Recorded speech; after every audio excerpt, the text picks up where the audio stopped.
How's Kevin doing coming off of last week? Okay. He was a guy that didn't really practice for almost 2 weeks leading into that game, and we knew it was going to be a game time decision. One of the toughest kids I've ever coached, and I'm not sure he should have played on Saturday, but he took a go at it, just wasn't himself, and he was probably 80-85%, and so we made the decision at that point just to pull him out of there. But he's better today than he was at this point last week, so that's a good sign. So it's going to be kind of a day-to-day deal with him. And the good thing about Kevin is he's been here for a while. He's been in our system. He can go a week without really practicing and going to a game and do the things you need him to do as far as being sharp mentally and executing and all that kind of stuff. So, but yeah, nursing it, and hopefully we'll be back for Saturday. He's doing okay. What does it say about him that when you had to tell him that, he had to come off to the sidelines, that he kept his helmet on and kept coaching up the young guys right there in the sideline throughout the game? Yeah, it doesn't surprise me at all. That's who he is. It's a reason why he's a captain. He's a great leader for us, and it killed him to come out of the game, but he knew he wanted to keep playing, but he felt like it would have been a selfish decision on his part to do that based on where he was at that point in the game. But I can't say enough good things about Kevin and what he's done for our program and the kind of player and person he is. But yeah, it says a lot about him, and he'll be doing the same out there at practice today. And what does it mean for your defense when a player like Xavier McDonald comes off the bench and makes a big diving play, knocks down a pass like that? Well, it's great. You like to see a guy that a younger player that hadn't played a ton for us going out and making some good plays. And he's one of those guys like a few others we got out there that is going to get better each week, and certainly some things that he needs to improve on from Saturday. But those are kind of things that take game repetitions and get thrown in the fire to learn from and to get better and improve. But it was pleased with some of the things that he did, but we got to keep working to get better. Thanks, Coach. Yes, sir. Kareem Copeland. You got a haircut, man. Oh, it's just up. It's still there. Oh, no, it's just okay. I just wanted to ask about Diego real quick. Obviously, there were high expectations for him coming into the season, and he's really living up to them and putting up great numbers. I'm just curious, what impresses you so much? What catches your eye about what he's doing so well right now? I thought he may have played his best game since I've been here on Saturday. What we asked him to do in the game plan was very difficult. He had offensive linemen in his lap the entire game, but he fought and battled. I thought he played extremely hard. I thought he was really, really physical. Outside of the academy games, man, I thought that might have been his best game. So just really pleased with where he's at, just from just completely sold out for his teammates. And it was a physical game. Houston was really good up front, and he went and he battled with those guys for. I think he played every snap in a football game. So, I thought he was a dog on Saturday, and that's what we need him to be. I think Wags mentioned this yesterday. He's been clearly frustrated post games, which we would expect. I'm just curious, how is he in the mental space? Is he the kind of kid that can be frustrated but move on pretty quickly from that? Yeah, he's frustrated because we're not winning, and we all are. And that's because of who he is. He's a competitor, like we all are, and we don't like losing. At the same time, he's frustrated, but he gets up in front of the team, after the game in the locker room and tells everybody how proud of them he is, and that's the kind of leader he is. But he left it all on the field, and when you do that, you can stand up in front of your team, and you got a little blood on your jersey, and you can say things like that. But he's being the leader that we need him to be. He hasn't flinched. A lot of times that you start a season out 0-3 and you get some splintering on your football team and things like that.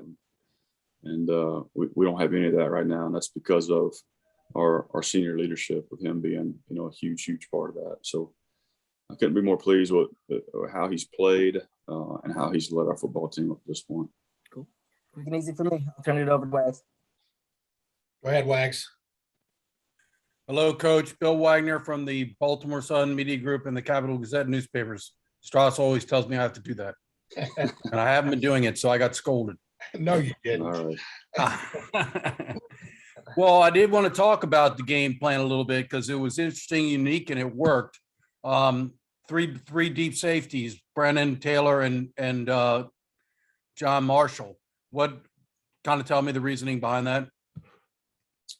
Well, the reasoning behind it, partly personnel and partly, the Houston's a very explosive offense, and the past 2 years we've played and we've given up a ton of big plays in the pass game, and give up a lot of chunk yardage and things like that. Really felt like if we could keep things in front of us and just make them earn everything that they got, that it would give us the best chance to win.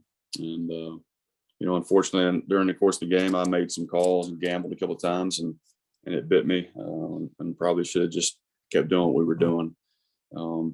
But it's not my nature to do that entire game, But in retrospect, it was a good plan. I mean, it worked the way we wanted to. We knew we were going to give up some yards in the run game. It didn't feel like that they were maybe patient enough to keep running it, and they weren't. We held up well enough to have a 4-man box for most of the game, and give up about 3.5 yards a carry was exactly what I was hoping we'd be able to do. And so that part of the plan worked well. Did give up 2 big X plays in the pass game, which was disappointing. One really cost us in particular. The thing that really hurt us, I thought, besides the one long touchdown pass, was we got him in 3rd and long a couple of times and didn't get off the field. 1 3rd and 12 on our side of the field in particular. I made a poor call, bad decision on my part that converted on 3rd and 12. If we hold them right there at that point in the game at 17-7, we forced them to kick a long field goal. They'd missed one already. Probably would have gotten off the field right there and gotten the ball back to our offense with a good lead late in the 3rd quarter.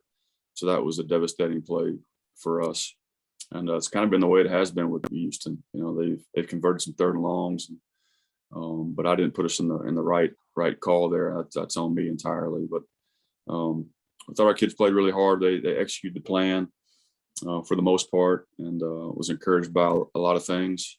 I still think that we gave them some things on Saturday we shouldn't have, and didn't finish the game in the second half like we need to be able to around here. If we're up 17-7, we should never lose, in the second half like that. So disappointed in that, frustrated, but still optimistic at the same time.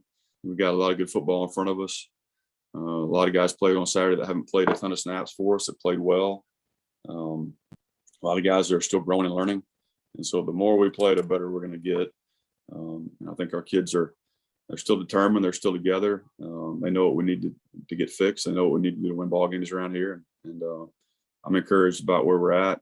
And obviously not pleased with the results of the first 3 games, but we're going to get it turned here. And we got a great opportunity in front of us this week. Really excited. So are our players. And got a really good football team coming to Annapolis, and got a great opportunity. So we're excited about it. So you're talking about, I think, you had talked during the week about keeping things in front of you, not giving up big plays. And I think that's what the plan was. So am I correct that in addition to 3 deep safeties, you also had the striker and the 2 outside linebackers dropping a lot? We did. We dropped 8 a decent amount, Bill. And when you drop 8, I mean, you got to be really good in coverage. And the thing that we didn't do a great job of was protecting the seams, particularly that weak hash. They hit us on some passes right there. And so those are things that's an easy fix. We just didn't do a good job executing during the course of the game. And that's on me. I didn't coach it well enough. So we'll get some of that stuff corrected, and we'll keep getting better. When we're in that personnel grouping and that package, just keep polishing that up and get better at what we're doing there. But it's a good little package for us, good compliment to everything else we're doing. And so we'll implement that certain times and certain situations against certain personnel groupings and keep getting better at it. So obviously the one time you did bring the house is when they hit the long touchdown pass, but I didn't think it was a bad call, and Diego got there just literally a split second late. If he's there half a second earlier, that's a sack instead of a touchdown pass.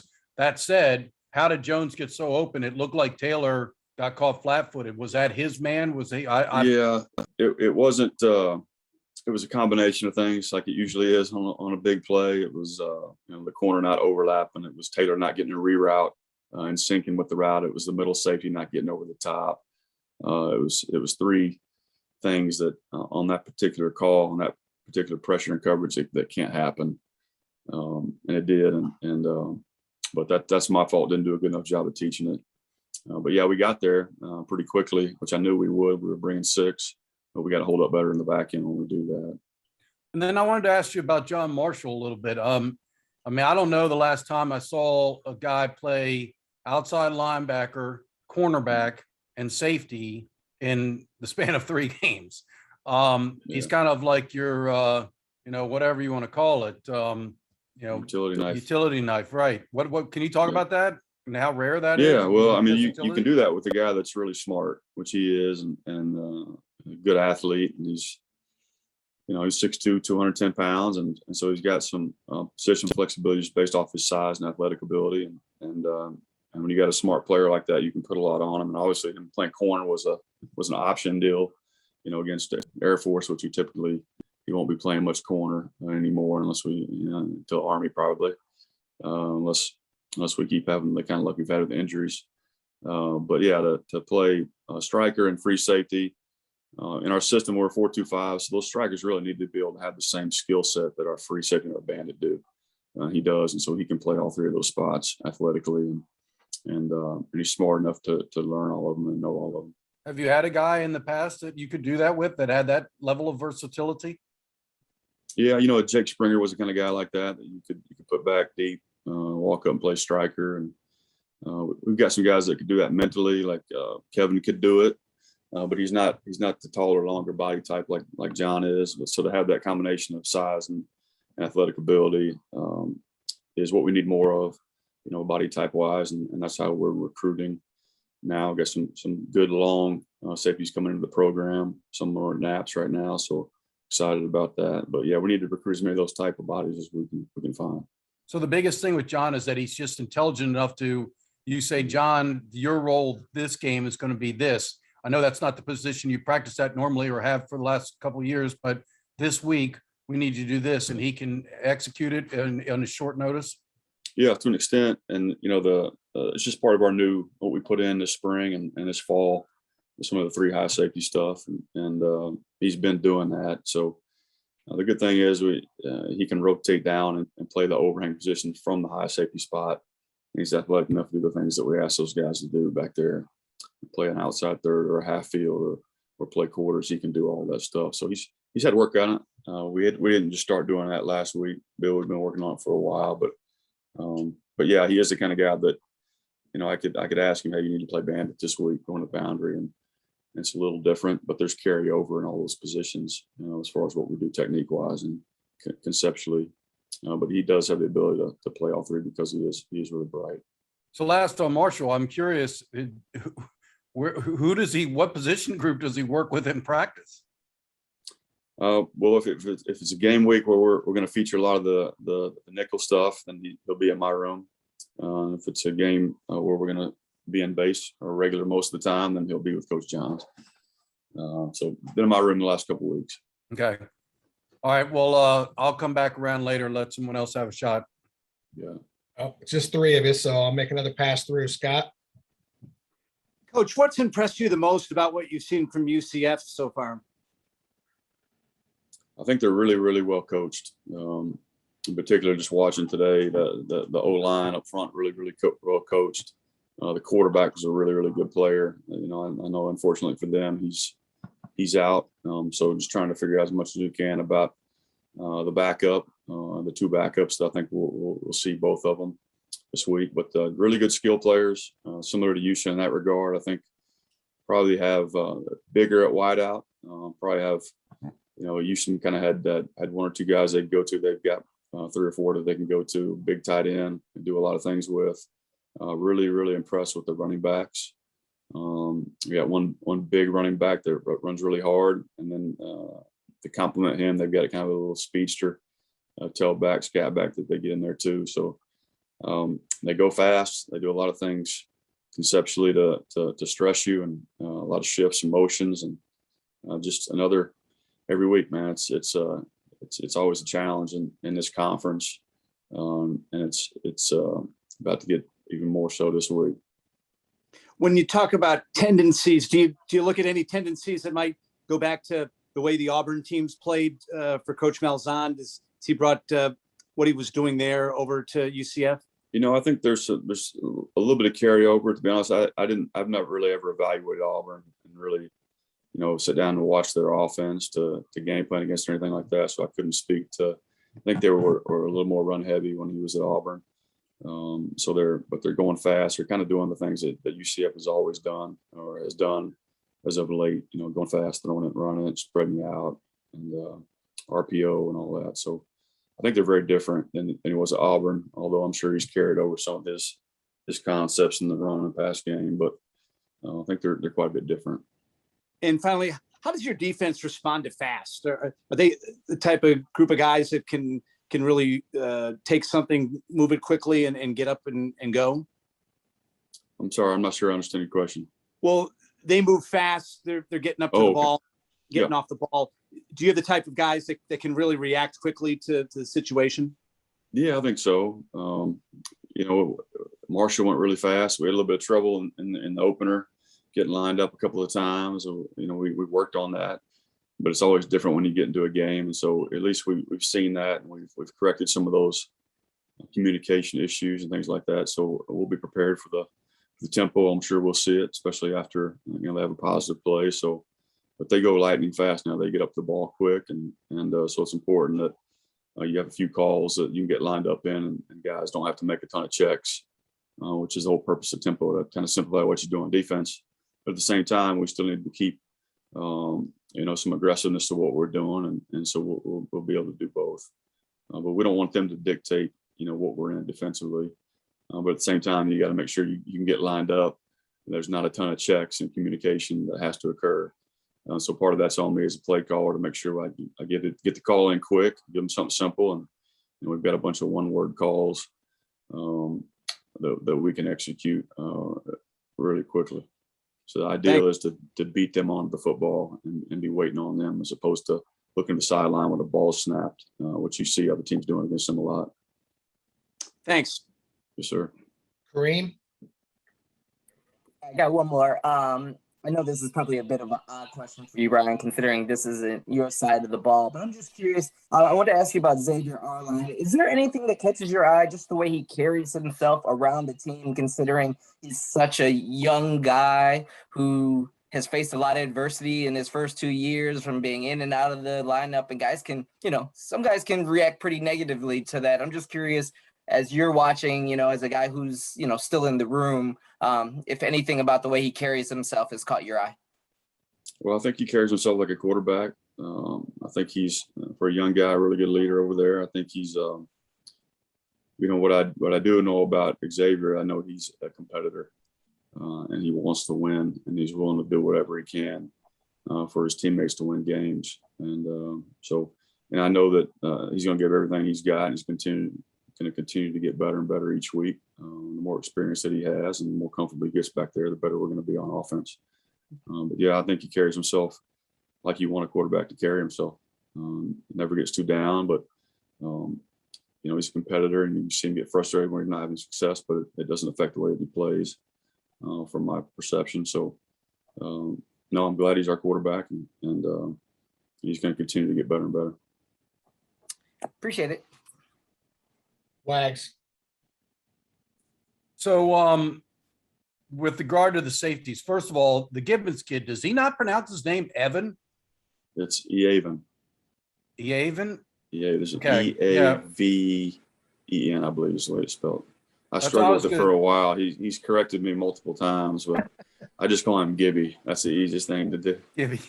Well, that's right. Strauss must have corrected, because in the Houston press box, the internal PA guy was saying his name like weird. And I'm like, is this guy, it's Evan? How hard is that? It's right there. But Strauss must have given the 411. I thought the same thing for a long time. He let it go Stacy. for a while, then he started correcting me. So so how did he do when he went in there for Kevin? I thought he did really well. And Gibby was on the scout team 2 weeks ago. And I always tell those guys, and I knew he'd be a guy that may end up coming up. And he was one of our guys that didn't go through spring ball, had an injury, twisted his ankle pretty bad early on in spring ball, and so that kind of put him behind. But he's a worker. He's really smart. Reminds me of a young Kevin Brennan, and he kept coming to meetings, kept preparing, and when his name got called, he was ready to go. And so I was really pleased with what Gibby did when he got in the game. Made 7 or 8 tackles. Got to keep his head up. That's why he got concussed. So the way he tackles needs to change a little bit. But he put his face on people, flew around, made some mistakes like you would expect. Playing a game like that, your first meaningful snaps against Houston on the road, a tough deal to walk into. But I thought he made the most of it. And moving forward, he's going to be a guy that's going to help us a lot. So I was kind of surprised you didn't go with O'Connor there. Is he not the next guy up, or is he at the other safety position? He's at the other safety spot. So he's primarily playing bandit right now. And so Gibby is a little bit more, his profile fits more for that position than say O'Connor does. Right. So obviously if for some reason Kevin and Gibbons can't go, you're at Rayon Lane, and he finished out that game on Saturday night. How'd he do? Pretty good. Yeah, I've told you guys all along, he's got a really bright future here. He's most athletic guy in my room, and still learning the defense. And as I get to trust him more, he's going to play more. But he's got a ton of tools, really, really talented, and he's growing and maturing and learning the system. And the faster he comes along, the more he's going to play. I tell you what, it's you see these flashes from Clay Cromwell. We talked about the time that he drove the center into the quarterback for a sack. Did you catch the play where he peeled off of a block and basically saved what could have been a 20-yard run? Because Clayton Tune, I think it was Tune, he scrambled and there was tons of room, and he peeled off that block and made the tackle. That was a pretty impressive play. Yeah, I've been telling you guys about Clay Cromwell. He's a dude now. He's a guy that's still learning, still really green, and Coach Hall's doing a great job with him. He was a hurdle runner in high school. Didn't play defensive line. He was a tight end. I think he might have been even in the marching band or something like that. But so he's still learning how to play. But he's 300 pounds. He's super strong, and he's really athletic. And he's going to keep getting better and better. But he's got a chance to be a special player here. And last for me, do you figure with 2 inexperienced quarterbacks that he might go more run heavy? I mean, obviously Dylan Gabriel, they're going to throw it around, or do you figure they'll run their scheme? I think they're going to run their scheme. They may simplify some things for a new freshman quarterback, but I don't expect them to go heavy one way or the other. I mean, you got to kind of prepare like the other kids playing, the way that what you've seen on film. You got to prepare for all that. But I would guess they may be a little bit simpler on offense, but I don't know that. I'm not sure. It sounds like they're really impressed with both those quarterbacks and where they're at. So you never know. It'll be interesting to see. Well, X, can you talk a little bit about, I don't know, can we call you X, or is Xavier Arline lay claim to that? I feel like a lot of people call me X, mostly on the defensive side. But we both have came together and was talked about how, we're both called X, but still it's only defensive, offensive, really. I've been called X my whole life, but it doesn't matter. Xavier, X, anything. We'll call you DX and call Arline OX. Can you talk about the challenge you all face week after week defensively? It's like no break. You get option football at a high level against Air Force. Then you go out and Houston throws it around. Now UCF, and they're very talented offensively. It's just no break. I mean, is that wear you down, or do you look forward to it? I definitely look forward to the competition. I think it improves our versatility against option teams and spread teams. And I think it really gives us a bunch of different options to develop in different areas. Just in myself as a player, I've found myself that I've learned a lot of different things from different offenses. So it's really helped. So obviously, Coach Newberry went with a unique game plan against Houston. 3 deep safeties, moved John Marshall back there to high safety, and you filled in at the striker position. But it's probably not the typical striker, assignments as far as what you're asked to do. It was drop into coverage quite a bit. How'd you feel you did on Saturday? I think I did all right. Definitely some things to improve on, like always. There's always something you can find to work on. I realized my mistakes, what I made during the game and stuff, and I think that I have pretty good focus on going on into this week, finding what I can do better. So, Would it be fair to say that's the most game snaps you've had in your career? so far, as long as I've been here, yes, that was the most I've had. You don't know what it is by chance, do you? I believe it was 2 solos, tackles, and then. No, I'm talking about number of snaps, total number of plays, 35. I apologize. I think it's somewhere in the range between 60 to 70. Wow. I believe. Wow. Okay. What I was going to ask you about John Marshall. I mean, how impressed are you with a guy that plays cornerback against Air Force, safety against Houston, and is supposed to be a striker? Yeah, John Marshall is I've actually grown a lot closer with him over the summer because we were roommates during team camp. But his versatility is like amazing to me. He's very athletic. He can adjust to anything Newberry wants him to do. He's very smart. He knows the defense in and out. So him being able to play all those different positions, like I had no doubt in my mind that he could do it. He's very versatile as a player. So obviously, the overall defensive performance against Air Force, if you take away 2 short fields that they scored touchdowns and a punt return, you really only gave up 1 long drive. What was your all's assessment of how you played? But, we just listened to Coach Newberry, and he kind of was like, not good enough.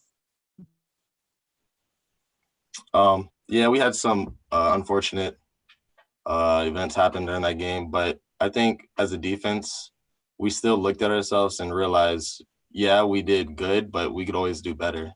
Like even though like the ball doesn't bounce our way in certain situations, or like we're just not in the perfect situation with what we think like ideal. I think that we should still be able to find some way to get better and still capitalize, even though we're like not in a good position. So always finding something to improve on. All right, thank you. That's enough for me. Scott Wyckoff. Xavier, what does it mean for you to get a chance to show what you can do in a game like that against Houston, and while you're in there to make that great diving knockdown of the pass? It's exhilarating. That's one word, if I can put it. Finally be able to like showcase my talents and show my hard work. It was very, very like good for me just to be able to like express myself and show myself that I'm capable of being able to go out there and play against these teams, these high caliber teams. So, what did you think about on that? What was going through your mind in that play when you knocked down the pass? What did you see? I saw, basically I was just playing my zone, but I saw him looking my way. So I started to run that way, but as soon as he threw it, it like hit right off my one hand. I wish I could have grabbed it, but it's something I can't go back and get. So I just look forward and try and get better. So next time I can just take it. Now, being from St. Petersburg, do you know any guys who played football at UCF? I have a couple people that I've known, not too personally, but I've either played against them or I've heard about them just in my area that play at UCF. So I'm looking forward to meeting them too after the game, talk to them a little bit. I would imagine over your growing up with the success they've had that there's been quite a buzz about them in the high school ranks and kids thinking about going there. Yeah, for sure. UCF was talked about a lot, especially like in my area. They recruited kind of well in Florida and in St. Pete. I know a bunch of people went to UCF, like you said. There was also one school that, yeah, like you said, everyone was really attracted to. So they were good also while I was in high school. They were a really good team playing against high caliber teams like Auburn and just all those good teams out there. But yeah. What have Coach Johns and Coach Newberry been focusing on you to to take your game up another notch and fit into this defense? So they basically just want me to be able to do my job with confidence and then play at a high level while doing it. So effort, attitude, toughness is all that we talk about as a defense. And in order to have that effort, attitude, and toughness together, like you have to also be confident. I feel like it's another key part. So if you're not confident, like there's no way you can run to the ball 100% and do your job 100% if you don't even know where you're going. So that's another key I'm focusing on this week is being confident, be able to play at a high level. You got to experience a couple home games. What does it mean now being able to come back home to Navy Marine Corps Memorial Stadium to play a big game like this?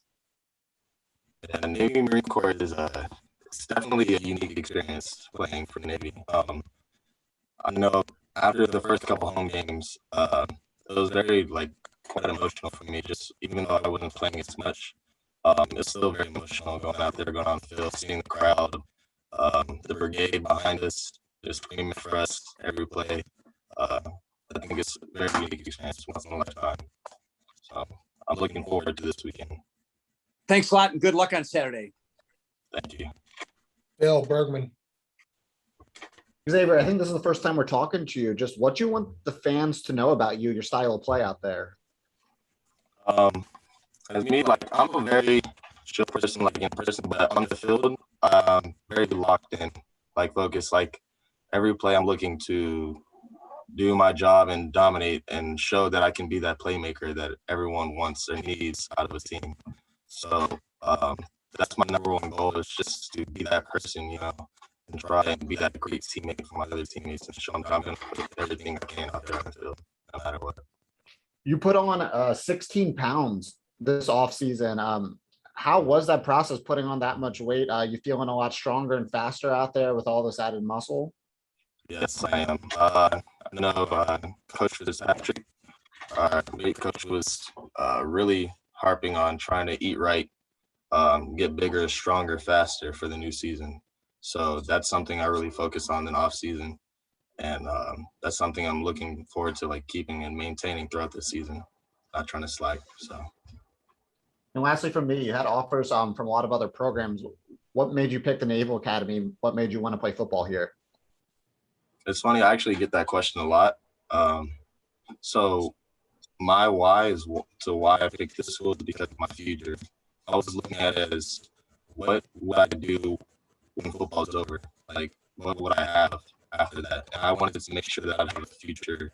And at Navy, they give you a guaranteed job, they give you leadership experience and other things that other schools can't guarantee you. So I thought that Navy was definitely the best choice for me and for my future family. So we'll just talk about Central Florida and the fact that you guys have to come up with another big defensive effort. Houston's over. You played well against Houston defensively, but it's what have you done for me lately? I know that Houston, they had a good offense, and then UCF, they had another high caliber offense that we're going to play against. But I think that we're still going to prepare like we would for any team. We're going to try and execute everything, even the fundamentals. We still focus on that in practice and making sure that we're still making the right reads, doing the right things in each position. Do your job is a very big emphasis on our defense. So we're going to focus on that just like any other week. So it was said on one of these sessions not too long ago that the defensive players are calling Brian Newberry the wizard, and he wasn't sure where that came from or what to make of it. He thought maybe it was because of his beard, make him look like a wizard. Do you have any idea? Can you lend some insight as to where that nickname came from? Yeah, his beard definitely does contribute to that, but he's just a mastermind, defensive mastermind. Just being able to look at our defensive scheme, he comes up with a lot of different ways to attack an offense, and I think he's very smart about how he does it. So I'm willing to put my 100% trust in whatever he wants me to do as a defender. So